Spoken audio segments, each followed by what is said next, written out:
So my parents, they are stock investors, so I was born to a family of stock investors. And then after that, long story short, I went to university to pursue a degree in banking and finance. Full-time trader. I'm also a speaker, author, and I go around to different countries in Asia to teach people how to trade them. So there's a common trading rule among traders is that we should not risk more than 3% per trade. So do you risk 1%, 2% or 3%? So it depends on two factors. The first one is your risk appetite. Then the second one is your trading experience. So the more trading experience you have, then the higher you can go, but never more than 3%.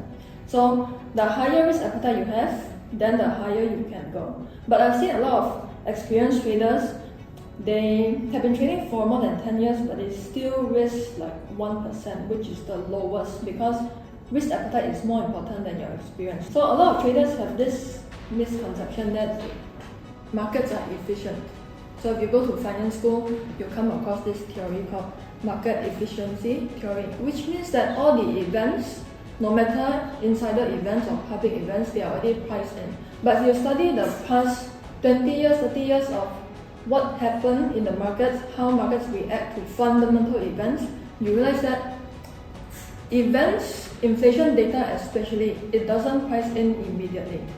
It gets priced in gradually. Hedge fund traders, they mainly trade long term and they focus about 90% on fundamentals, 10% on technicals. Of course, there are some events that's going to be priced in immediately, but not all the events are what the textbook says. Okay, all the events are already priced in. So this is a theory that traders should know and they should take advantage of. Because if markets are efficient, there wouldn't be hedge funds, there wouldn't be a long-term trend, there wouldn't be profitable traders. So for sentiment analysis, what you should do is that you should use it to generate a trade idea rather than to enter a trade. So for example, if it is a risk-on environment today, based on your sentiment analysis, a lot of retail traders, if they don't know how to use sentiment, they would immediately go and buy Aussie yen, which is a high yield currency paired with a low yield currency, a risk currency paired with a safe haven currency. So instead of immediately buying on Aussie yen, how we should use sentiment is, okay, today is a risk-on environment. Let me see if I can check if there is a strong support area in Aussie yen, and let me see if I can buy. Rather than, okay, risk on, let me immediately buy Aussie yen. Okay, so the difference is, today is a risk on environment. Based on sentiment analysis, let me see in the Aussie yen chart, are there any strong support zones? You should use sentiment analysis as a confirmation to your overall analysis, as a complement to your technical analysis, as a complement to your fundamental analysis. For FX technical analysis, I don't use a lot of indicators. So the main thing I look at is price action, which is the candlestick chart. Most of the indicators that you see in your trading platform, they are lagging behind the price. So it's like you having a watch that calculates the time for you, that divides by 3 plus 2, then gives you a derivative of the time. You don't want that. You want a watch that tells you, okay, right now the time is this. Just raw data. So that's why I focus more on price action, and then if I need some more confirmation, then I'll look at my indicators like CCI, moving average, and also Fibonacci. Yeah.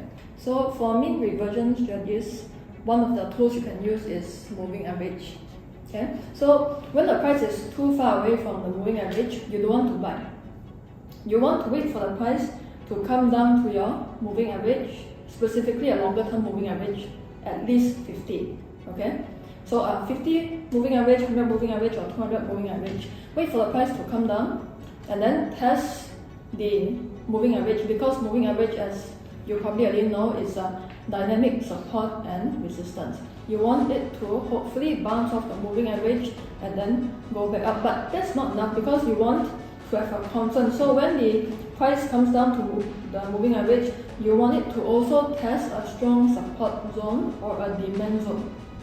Okay, but you also want constants. So you want it to test support zone, demand zone, and also hopefully a Fibonacci level like 50% or 61.8%.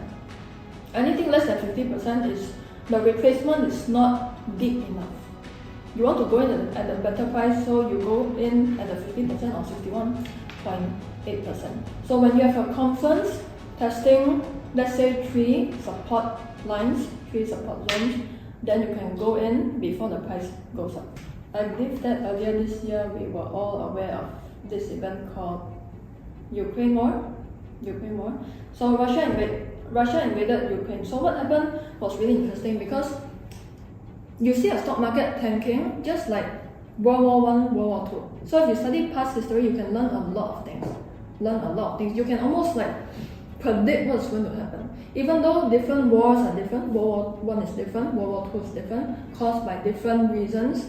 But then the way the markets react is more or less the same. It's just a matter of, will the stock market go down more in this war, or will it go up more or less in this war? So the same thing happened. Stock market went down during the Russia invasion of Ukraine. Stock market went down, and same thing, commodity markets went up, which led to inflation all around the world, increase in prices all around the world. So why did commodity prices went up? It's because same reason as the previous wars. First reason, the war itself requires the use of raw materials, so the demand increases. Then the war itself caused the destruction of factories which produce raw materials, and also disrupted the supply chain, which caused a decrease in supply.